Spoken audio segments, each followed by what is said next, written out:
Welcome to all. আশা কৰোঁ সকলোৱে ভালে আছা। আগন্তুক মেট্ৰিক পৰীক্ষা সকলোৰে ভালে হওক, সকলোৰে ভাল নম্বৰ পাওক। তাৰ কাৰণে মই মোৰ ধাৰণাৰ পৰা কেইটামান প্ৰশ্ন তোমালোকলৈ আগবঢ়াইছোঁ। আশা কৰোঁ প্ৰশ্নখিনি তোমালোকৰ কামত আহিব। ভূগোলৰ প্ৰথম অধ্যায়ৰ পৰা মই বাছনি কৰা প্ৰথমটো প্ৰশ্ন হৈছে সম্পদ পৰিৱৰ্তনশীল ব্যাখ্যা কৰা। মোৰ সম্ভাৱনাৰ দ্বিতীয় প্ৰশ্নটো হৈছে সম্পদ আৰু মানুহৰ মাজত থকা সম্পৰ্কৰ বিষয়ে চমুকৈ লিখা। মোৰ অনুমানৰ তৃতীয়টো প্ৰশ্ন হৈছে সম্পদ সংৰক্ষণ বুলিলে কি বুজায়, ইয়াৰ প্ৰয়োজনীয়তা কি। প্ৰথম অধ্যায়ৰ চতুৰ্থটো দৰকাৰী প্ৰশ্ন হৈছে সম্পদ সংৰক্ষণ পদ্ধতি সম্পৰ্কে চমুকৈ লিখা। ভূগোলৰ দ্বিতীয় অধ্যায়ৰ প্ৰশ্নবোৰ অতিকৈ সহজ, গতিকে ইয়াৰ পৰা সম্ভাৱনাপূৰ্ণ প্ৰশ্ন বাছি উলিওৱাটো টান। তথাপিও তাৰ মাজৰ পৰাই প্ৰথমটো প্ৰশ্নটো হৈছে গোলকীয় উত্তাপ ৰোধ কৰাৰ উপায় কি, আৰু দ্বিতীয়টো প্ৰশ্ন হৈছে মৰুকৰণৰ কাৰণ দৰ্শোৱা।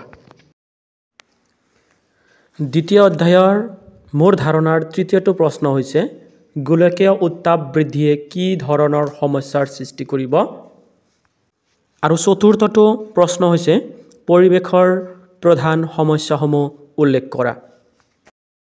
জিঅ'গ্ৰাফীৰ তৃতীয় অধ্যায়ৰ পৰা অতিকৈ দৰকাৰী প্ৰশ্নটো হৈছে পৃথিৱীৰ স্থলমণ্ডল আৰু জলমণ্ডলৰ বিষয়ে চমুকৈ লিখা। আৰু এই বছৰৰ কাৰণে অতিকৈ গুৰুত্বপূৰ্ণ এই অধ্যায়ৰ আন এটা প্ৰশ্ন হৈছে মহাসাগৰৰ তলিভাগৰ ভূ অৱয়বৰ সম্পৰ্কে লিখা।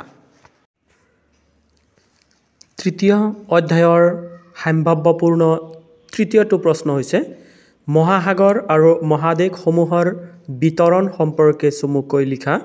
আৰু এইটো অধ্যায়ৰ অন্তিমটো প্ৰশ্ন অৰ্থাৎ চতুৰ্থটো প্ৰশ্ন হৈছে পৃথিৱীৰ স্থলভাগৰ উপৰিভাগত থকা ভূ অৱয়ৱসমূহৰ বিষয়ে চমুকৈ লিখা।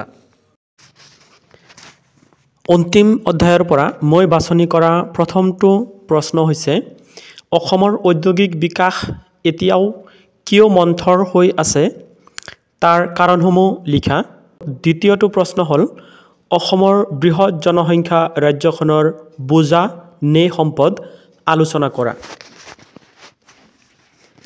জিঅ'গ্ৰাফীৰ শেষৰ অধ্যায়ৰ তৃতীয়টো প্ৰশ্ন হৈছে অসমলৈ প্ৰাচীন কালৰ পৰা বৰ্তমান সময়লৈকে হোৱা প্ৰব্ৰজনৰ সূত্ৰবোৰ একাধিক ক্ৰমে উল্লেখ কৰা।